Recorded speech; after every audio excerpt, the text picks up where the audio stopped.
Hey everyone, welcome to the HASHR8 podcast. I am the Bitcoin Broski, and I have got a very special guest today.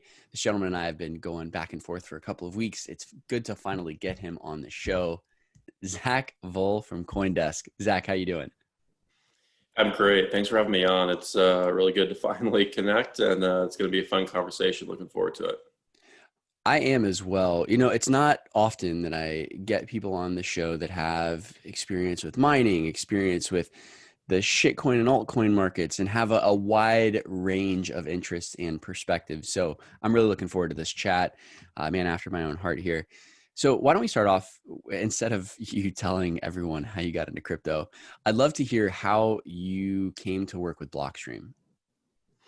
Yeah, for sure.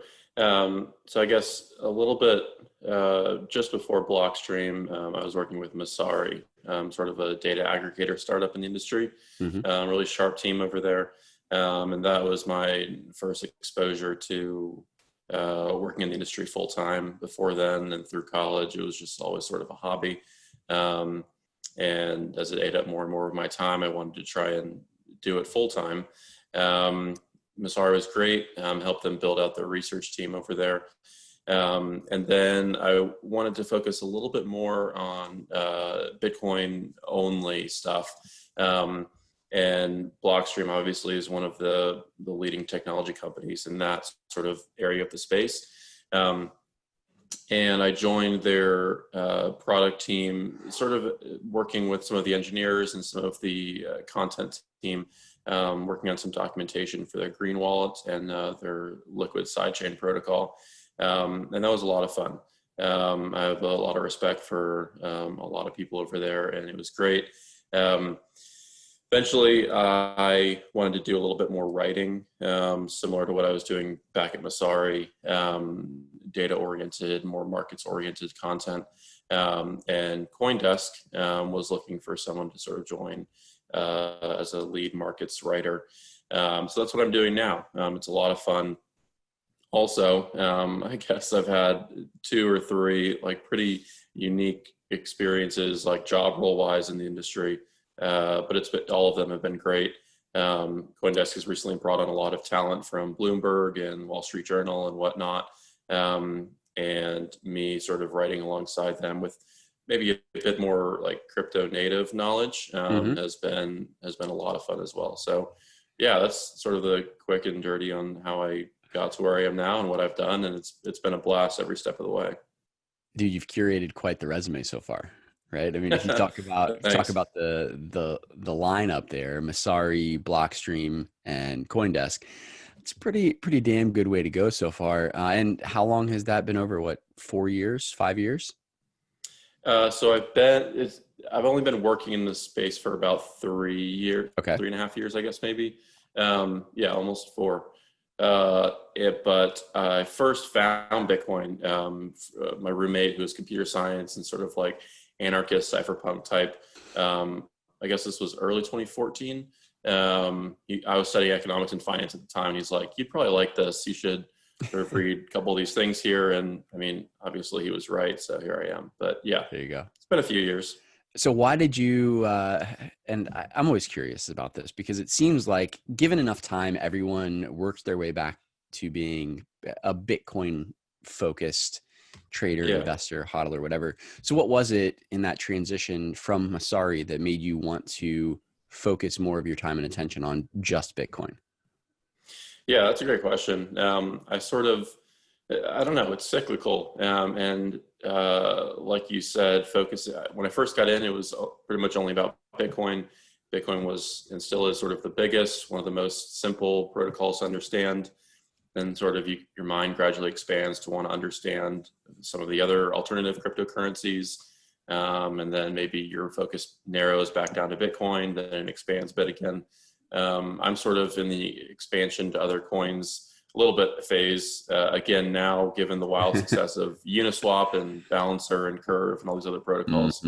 Yeah, I don't know. I just sort of wanted to focus on Bitcoin, go back to sort of my roots in a sense, and help in whatever way I could build some of the pieces of technology that I believed in more than anything else. So in my opinion, nothing wrong with any of the other coins in the sense of covering it or researching it from an investment perspective. But just want to focus on what I knew best. So what's your take on some of the Blockstream guys getting involved with INX after? I mean, that to me just seems like a weird situation because, and I haven't dug too much into it, truth be told, but I believe it's built on Ethereum.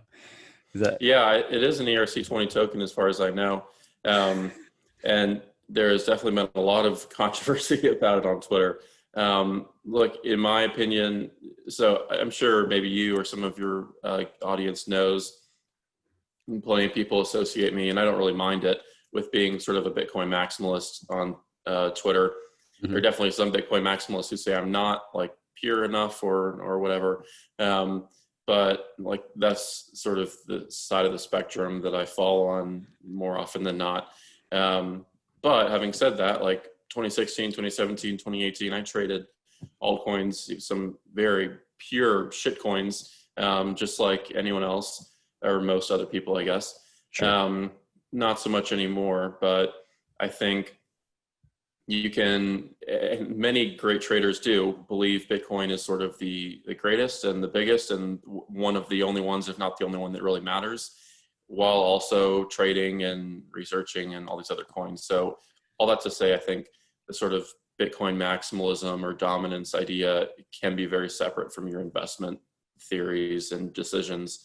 I don't think those two are incompatible. So, I mean, I want everyone to make money. So good luck to, I don't really know much about the INX project, but I have friends who have invested in it and good luck to them. I hope they make money.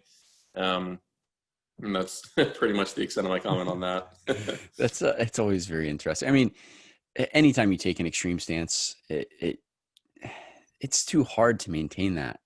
100% maximalist all the time is tough. And I mean, hats off to the people who are just that fervent about their beliefs in Bitcoin. And I mean, I think it's the best also. But I'm not going to pass a cycle like we're going through now and not use current market conditions to stack sats, right? I think it's counterintuitive. And plus the alt season is great for Bitcoin when it comes down to it. Yeah, that is true. There's, I mean, obviously like the lower cap coins benefit from Bitcoin's sort of stability or like bullishness. But at the same time, there is a little bit of a two-way street where Bitcoin benefits from new money coming in to speculate on the low cap coins and whatnot. And obviously all these coins are still highly correlated with each other. The market is very, very sort of one directional in that sense. But like at the end of the day, some people just have a very strong ideological preference to only invest and focus on one coin. Also, I think there's some people don't really want to admit it, but there is a significant degree of risk aversion that they just don't want to, or a little bit worried to dabble in some of these other coins. And like, that's fine. Like you are free to do whatever you want with your money.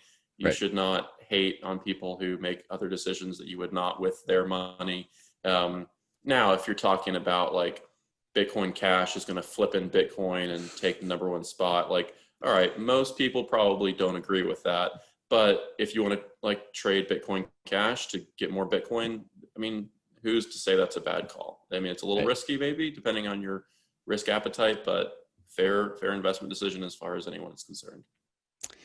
Yeah, I wonder how many miners, and I'm sure most of the larger ones know, but I mean, basically anyone that's using a pool that has a profit switching mechanism to it, they're mining Bitcoin Cash and Bitcoin SV for a part of the day on most days so that they can maximize their block reward. So I mean, I get it. I think that, at the end of the day, it's we should all be focused on profit when it comes to this. The king is going to win, right? I think that 5-10 years from now, when we look back on all of this, some of the alts will have performed well. Most of them will have died.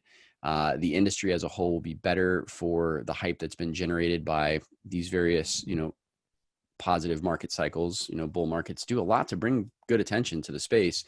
And with every one, the beacon that holds true is Bitcoin, right?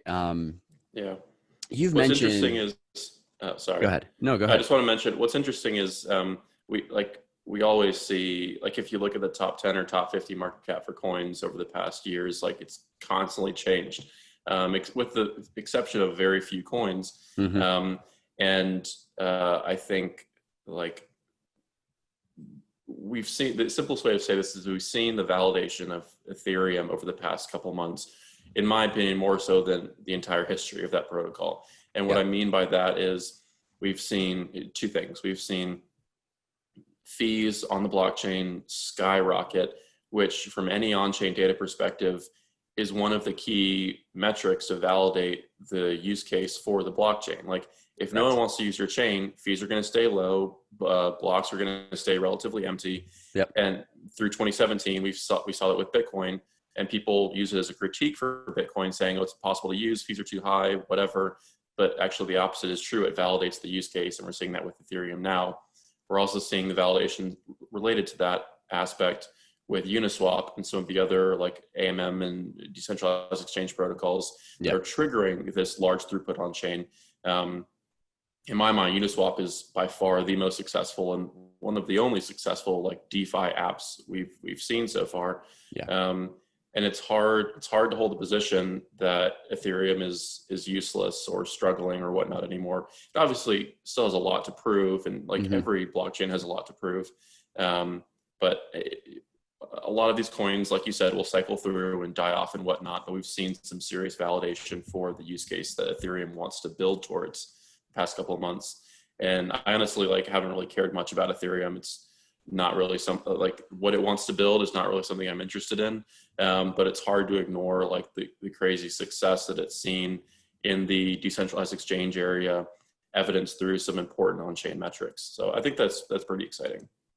Absolutely. And I was an ETH bear, right? I was the first person to jump on the bandwagon and say that it was a total shit coin, and it was only useful for ICOs, and there was trouble scaling, and tons of critique. And look, some of those are still valid. I still think that the scalability is an issue, and there have been struggles with that. But just like with any industry, it has a bit of a first mover advantage, and there are others that are trying to come up and solve some of the problems that ETH has not addressed or not been able to solve yet. So, I mean, it's all ultimately good for the industry as a whole. I mean, there's going to be clear winners that move forward. One of the things that you've shot some tweets out about that I have questions about is wrapped Bitcoin. Can you explain what wrapped Bitcoin is to anyone who doesn't understand? Yeah, sure. So wrapped Bitcoin, like generally, is the process of sort of taking Bitcoins and tokenizing them, sort of holding them in custody and minting ERC equivalents of the amount of Bitcoin held to use on Ethereum. Wrapped Bitcoin, and there's a bunch of different protocols trying to do that. Wrapped Bitcoin, more specifically, is like the proper name for a project doing this, pioneered by BitGo, and I believe Kyber was involved, and maybe even Ren also. Ren later launched their own Ren BTC sort of tokenizing project. I believe there's about 7 or 8 different like wrapping or tokenizing Bitcoin projects now.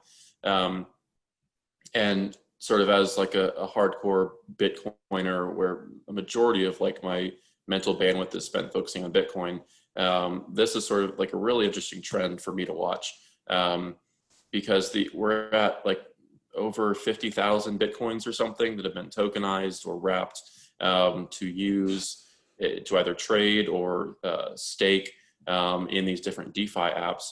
And like obviously, sure, relative to the total supply of Bitcoins, 50,000 coins isn't like that big of an amount, but also relative to the amount of money in like these DeFi apps right now, it's a non-trivial amount of money. And like there's just like an increasingly clear bifurcation between like the two different types of Bitcoin users, where we see over 60% of the total number of Bitcoins issued haven't moved in over a year. So clearly people just want to hold these coins long-term. And we're seeing like a crazy amount of growth in the amount of Bitcoins being tokenized to stake, to like earn yields and even trade in these successful DeFi or DEX protocols. And in my opinion, there's obviously some sort of risk involved there. Like these apps are new, the wrapping process is also still very new across all these different protocols that are offering that service. But the growth is still remarkable, and I expect like the trend to continue until we reach like maybe $1, $2, or more billion worth of Bitcoin wrapped on Ethereum. I like personally didn't expect the growth to happen like at this pace, but it's cool to watch, and I expect it to continue. Well, I mean, just the DeFi space as a whole has blown up. Wi-Fi, Yeah, it just it's amazing to see how quickly a project can grow. And I mean, there's some validity to it. It's not like a shitcoin that's just pumping. I mean, yeah. Andre and they're building, right? And I was I was very skeptical at first when it launched. There was a lot of hype behind it, but now you look at it and it's, you know, went from $1,000 a token to I think $30,000 a token today. It's Yeah, crazy. It's crazy yeah. how fast some of these projects are taking off. And yesterday was the Uniswap news that for the first time ever, there was more volume on Uniswap than on Coinbase, which is massive. Yeah, that's wild to me. Like if you can, and I always have been like very skeptical of DeFi, like Mhm. as a thesis. Like let's take all traditional finance and just put it on a blockchain or a couple layers above a blockchain, decentralize everything. Um, but like you can't argue with the numbers. Like people are Right. paying $800 to $1,200 gas fees to trade on Uniswap. Like obviously, it's a wildly successful protocol that's found like a product market fit, and the team's just going to continue to iterate on it. And even if that wasn't enough, we've seen multiple not really iterations, what's the word I'm looking for, like competing protocols sort of that want to sort of Uniswap killers maybe Yeah. that have launched recently, like FTX's Serum, for example, that want like have realized shit, like Uniswap is doing something really great here. People love it. Let's see if we can build a competitor to it. And I mean, if people are competing with you, obviously you're doing something right. So yeah, I'm excited for the Uniswap team, and I think I tweeted something to this effect the other day. But like Uniswap is the DeFi app that is sort of red pilling me on DeFi now. Like a lot of my, not a lot, but like a significant amount of my skepticism is sort of being ameliorated now with like DeFi or with a Uniswap success. So it's like I'm always open to new ideas, always open to changing my mind. And I think it's cool to watch what's happening with Uniswap now. So like you said, and it's fair to mention, like Ethereum does have a lot of technical issues to solve and a lot of Hmm. scaling Yeah. issues to work through, some of which Bitcoin was working through several years ago. And obviously the complexity on that blockchain is like at least an order of magnitude higher than the complexity on the Bitcoin blockchain. So Hmm.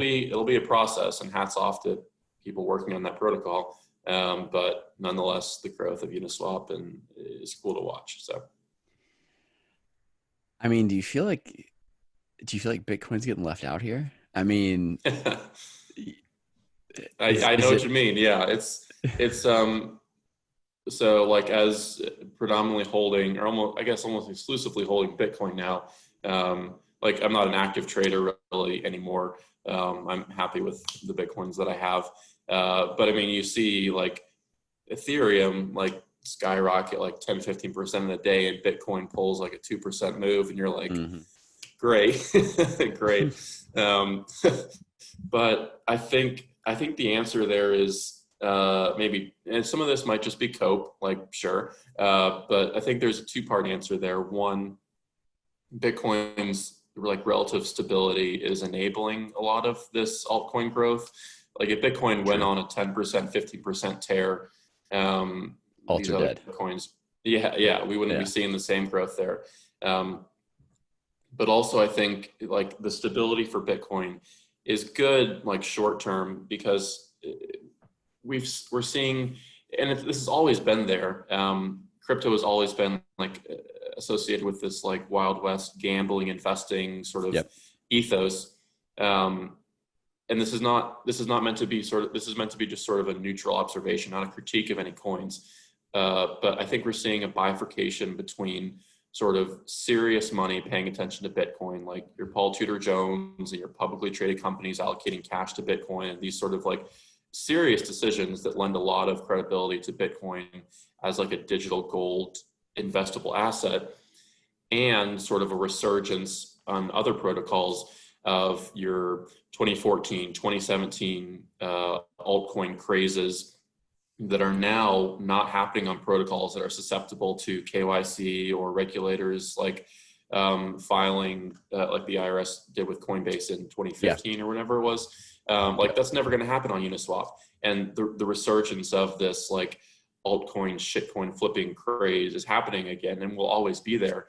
But that bifurcation between like serious money paying attention to Bitcoin, not that serious money, you know what I mean, like old money, legacy mark money, paying attention to Bitcoin.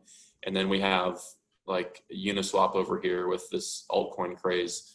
I think that delineation will continue to intensify, and maybe that's why Bitcoin isn't moving so much. But like it's a two-way street. So Bitcoin stability is helping this craze. Like I fully expect some like face melting moves from Bitcoin in the future. But like if you're holding some of these alt bags that are ripping right now, like good for you. I'm not, but I'm not too butthurt about it. Like I'm happy to watch friends make money. At least I have like a significant amount of Bitcoin exposure, and I'm happy with that for the long term. So what's the policy at CoinDesk? Are you guys able to, like, I mean, you get a lot of actionable information. Are you guys able to trade? So obviously, we're not allowed to sort of act on insider information, but we can like hold, we're not allowed to really trade derivatives at all, but we can like buy spot in some coin if we want to, just add it to our disclosures when we do file an investment notice to our editors or research managers or whoever it is, and add it to our disclosures. So yeah, pretty simple process. All right. Well, I mean, I guess that keeps things somewhat pure, right? You can't Yeah. be jumping in and out of shit coins. Yeah. I mean, because, okay, look, in crypto, a lot of the media is pump pieces, you know? Like most of the time when you're reading something on, I mean, pick a publication, you know, it's written by someone who is bag holding and is trying to push the price up. There's a lot of quote unquote research firms that are out there that will, you know, make these backdoor deals with tokens, and then they just write these research pieces on how to, you know, what the token does. But in reality, it's just to move the price up, right? So it's nice to know that there is still credible journalism going on in the space. So aside from the larger markets, you do some writing on mining. There was an article that you put out, was it last week on, there was a mining related article last week. I think it was last week. Probably on last week. I think I wrote on the amount of Bitcoins that mining pools are holding. That's long term. Yeah. So we've seen some significant, like relatively significant growth there. In like top mining pools, like measured by hash, that are holding a significantly larger amount of Bitcoin than they were 2 years ago. I think it reached a 2-year high. We saw sort of this uptrend start in, I believe, late 2019 or mid 2019. And there's a couple different factors, probably more than like I outlined in the article, but at least 3 prominent factors for why this is probably happening. But one of them is, I mean, it's more or less clear a bullish signal from these mining pools that they're willing to hold more Bitcoins than they would otherwise, as sort of the price appreciates, and they're sort of expecting that trend to continue, which is cool to see. One of the other interesting reasons, though, is some of the growth in new mining pools, like Lubian, for example, sort of a mining pool that was not around before March of this year. And now they're like one of the top 10 or top 15 pools by hash. Top 10, And top 10, yeah. And they're holding pretty much as many Bitcoins as F2 pool is now, which is crazy. Like I've tried to reach out to them and use some of my like contacts in like the mining community to be like, hey, can I chat with these guys? They are completely dark. They do not. One of my friends even told, like, he knows people behind that pool, And through them, like they told me basically, we don't want anyone to know who we are. Like we're not talking to anyone. So, I mean, that only makes me a little more curious, Right. but it's cool to see like growth in the mining sector. And I think Yeah. that sector is one of the most underappreciated and um, less understood sectors in this space. So any data we can sort of look at is cool. Yeah, the mining pools are critically important, and I mean, I don't Yeah, think a lot of people understand that, right? And they are getting they are the ones who actually receive the block rewards, right? yeah, They pay out, well, except for Slushpool, right? It's anyways. Um, but the pools receive those coins, and then they're paying out on a daily basis, let's say to the participants in the pool. Um, but yeah, they have a tremendous amount of influence and power. And Lubian is an interesting one. I believe they just got, I mean, quite a bit of hash rate from Iran as well. I think that was just added to their yeah. pool. But I mean, they came out swinging. They came out, I think, number 9, just from nowhere. Like, and everyone was wondering, who the hell are these people? So, yeah, I Yeah, but mean, I think that's accurate. Like, I mean, just based on their website, they're sort of a China-based mining firm, but mhm. I think most, or at least a significant amount of their hash power is coming from Iranian farms. So, I mean, yeah, just another cool pool to watch in the mining sector. But we've seen a bunch of cool things happen in mining recently. We've seen a heavy focus on and some drama in like American-based mining farms or companies. Drama. What do you mean drama? uh, Just lawsuits. You know and what I mean? yeah, Business as usual um, in America. yeah, exactly. And we've also seen some cool growth, at least in my opinion, in some publicly traded mining companies, at least in U.S. markets. I think Riot and Marathon, they still control a relatively small amount of hash rate, but they are rapidly expanding. Yeah. And I think over the next year or two, we'll see some cool growth and cool numbers coming out of those companies. But I think, like, sort of related to our conversation a minute ago about serious money paying more attention to this space, like those are obvious plays to get exposure to crypto if you don't want to sort of trade futures or custody your own coins or something. And I think we're going to see a decent bit of money flowing into those. I mean, they have like what, 200 million market caps between the two of them or something. So obviously Yeah. very small equity plays. But I'm interested to watch them in the future. Yeah. Yeah, and they've both made significant moves in just the last couple of months. Yeah. I think Marathon placed a massive order with Bitmain. They were the last to Yeah. receive thousands of machines in a September order or a late August order. So yeah, I mean, there's definitely a lot that's coming from the public mining sector. There's a group, DMG. So Yeah. DMG is going to be they've got some things in the work. They're working on a miner management software. They've obviously got their mining facility, and I believe they filed some patents for a pool.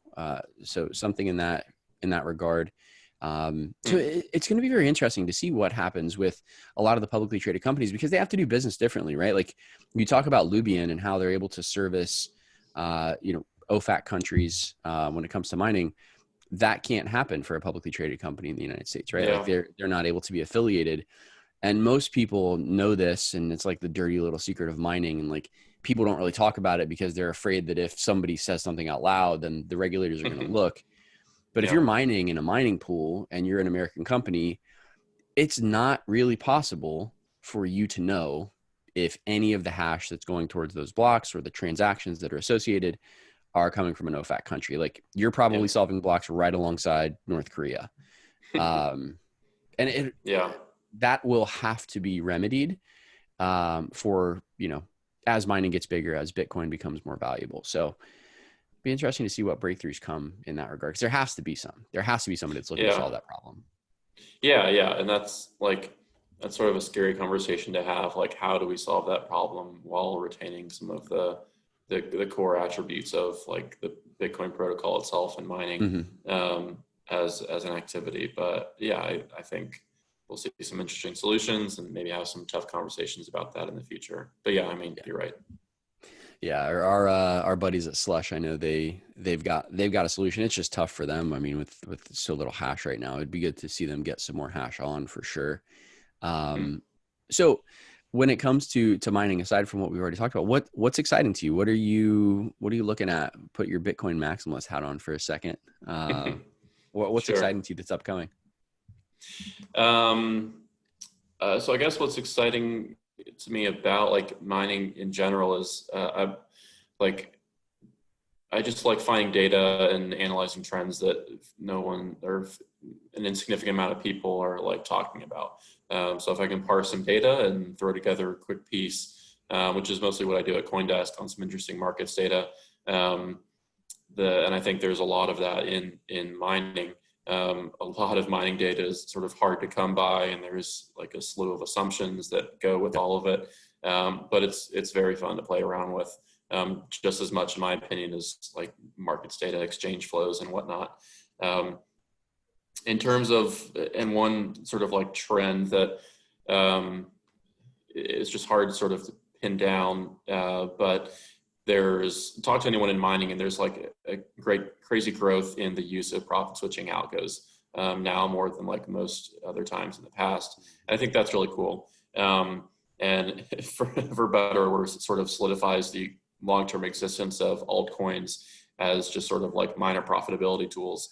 I was actually looking at some data the other day that it's like noticeably more profitable to mine Bitcoin SV than Bitcoin Cash, and Mhm. has been like for a bit, Yeah. which is just like sort of a funny irony to me, given like their relative market caps and whatever.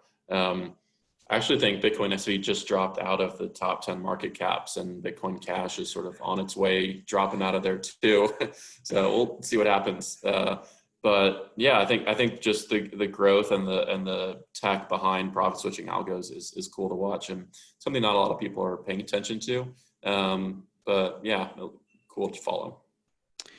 Yeah, I mean, to be the ability for these ASICs to be nimble, right, Yeah, is nice. It's a nice change because, yeah, there are a lot of different coins that are on the same algorithm, and the profit switchers do fantastic work. I mean, the gosh, which algo was it? Equihash. I think the profit switcher that Luxor pool had gave like hmm. an 8% boost in profitability, which is a Oh lot. I wow, mean, yeah, that's significant for, for these miners that are out there. And I mean, especially when you're talking about the sideways price action for months and trying to squeeze yeah, everything that you can in the thin margins. I mean, shoot, 3% extra as a ton. So it's nice to see these little wins, because I mean, miners need to eat in order for them to sustain the yeah, network. So yeah. now Yeah, I how, think it's cool to see. Like there are some, like Riot, for example, I guess is one of the mhm, ones that comes to mind. These mining companies that sort of switched from mining, like I assume Riot was at some point using a profit switching algo. I think late 2019 they switched to a Bitcoin only mining and mhm. sort of only hold Bitcoin on their balance sheets now. Um, I'm sure they're doing that for a specific reason, whether it's sort of financial or like a principled reason. I'm not exactly sure, but I think it'll be interesting to watch whether they decide to switch back to mining other things besides Bitcoin or not. But yeah, cool work being done all around in profit switching. Yeah, I think they actually switched off of that because they had to go to a pool that had more transparency on the blocks, right? Oh, interesting. And Okay.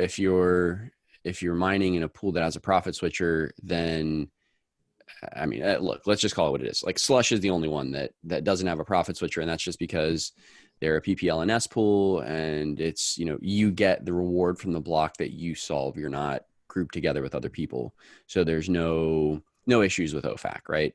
Sure. So I think that may have been why they did it. I mean, that's maybe it's a poor assumption on my part, but that would be my Makes guess. sense. Yeah. So Okay. yeah, I mean the narrative gets spun up all the time, right? Like the mining is like it's done for the little guy. Like the little guy's never going to be able to mine again. Hmm. But now we're kind of seeing the ability for everyone to get exposure to mining through the derivatives products that are coming on. Have you looked Yeah. into those markets? A bit. I think FTX has launched some like on-chain derivatives, hash rate or whatnot, Hmm. difficulty maybe, um, but I haven't looked at them a ton. I think through those derivatives and through sort of like publicly traded mining companies, those are great ways for retail money essentially to get exposure to mining. Um, I mean, because it is like obviously pretty difficult for a retail investor to sort of spin up their own mining farm. Um, but you can easily get exposure to mining in a variety of different ways, and that's a great thing. Sure, absolutely. We mentioned FTX, big brain Sam. Uh, Yeah, yeah. FTX is one of the hottest teams in the industry right now. They're hmm shipping like crazy, and it's great to see. I don't know. I'm not technical enough to know exactly why they're shipping so much faster than every other exchange, but I think there's also a little bit of maybe complacency from leading exchanges that they don't think some of the products that FTX is shipping are interesting enough or will attract enough in trading fees and whatnot to be worth their in-house team's time. But I mean, FTX is carving out all these niches for itself and continuing to grow. So that's cool to watch. They really just jump on the trends fast. I think the Yeah. launch of Serum was a great example. I mean, that seems like it came out of nowhere. You're talking about Yeah. what, like 2 months? They spun up Yeah. basically a Uniswap killer, as you said earlier, and we'll see how it is. I mean, at this point, overcoming Uniswap seems like a tall order. Yeah. But yeah, I mean, I think if anyone's going to do it, it could be Sam, considering he's sleeping in his office and you know, just, Yeah. They have a great team over there. Excited for them to yeah, keep building. And yeah, Serum, the process from sort of ideation to launching Serum was very fast. And excited to see that project grow. Um, Whether it overtakes Uniswap or not, I think it'll get plenty of use. We'll see.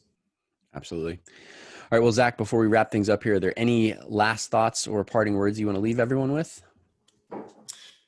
Sure. Yeah, I think it's interesting, and regardless of your sort of ideological alignment in this space, like you just have to keep an open mind and watch what the data gives you. And the data right now is telling us Ethereum is experiencing like the most validation it's had in a long time. You don't have to buy Ether, you don't have to trade on Uniswap, but you can't really call it a scam or like a worthless project anymore either. The data Right. is what it is. So like congrats to the teams building these protocols and apps that are like getting validation. It's exciting to see. Yeah, I guess my parting advice is just keep an open mind and take what the data and what the market gives you because it'll always be something new. Boom. There we go. All right. Well, Zach, thanks for joining me on the show. Yeah, thanks for having me, man. This was a lot of fun. Yeah, we'll have to do it again sometime. And to all the viewers and listeners of the Hash Rate podcast, thank you guys for tuning in. Please make sure that you subscribe, like, share, whatever on your preferred listening platform or on YouTube, wherever you're watching or listening to the show. And for us here at Hash Rate, we'll talk to you guys all again very soon. Thanks for watching this episode of Hash Rate Podcast, a Hash Rate TV production. If you enjoyed this video, please consider liking, sharing, and subscribing for more great content like this every day of the week. In addition, feel free to leave a comment below and let us know who you'd like to see on the next episode of Hash Rate Podcast. We'd love to hear from you. Also, if you head over to hashrate.com, you can sign up for our free weekly newsletter, Difficulty Adjustment. Every Wednesday morning, we provide you with the latest news and information on Bitcoin, cryptocurrency, and mining. Plus, each week, one newsletter subscriber will be selected at random to receive a free Ledger Nano S cryptocurrency wallet. So go ahead and sign up today. Who knows? You may be the next lucky winner. Want more from Hashrate? Follow Hashrate TV on Twitter. It's the easiest way to keep track of our newest content all in one place. That's at HASHR8_TV. Thanks again for watching, and we'll see you very soon. Please remember that all content appearing on this or any other Hashrate channel is strictly for informational and entertainment purposes only. You should not construe any such information as legal, tax, investment, financial, or other advice. Consult a licensed financial advisor before investing yours or anyone else's money.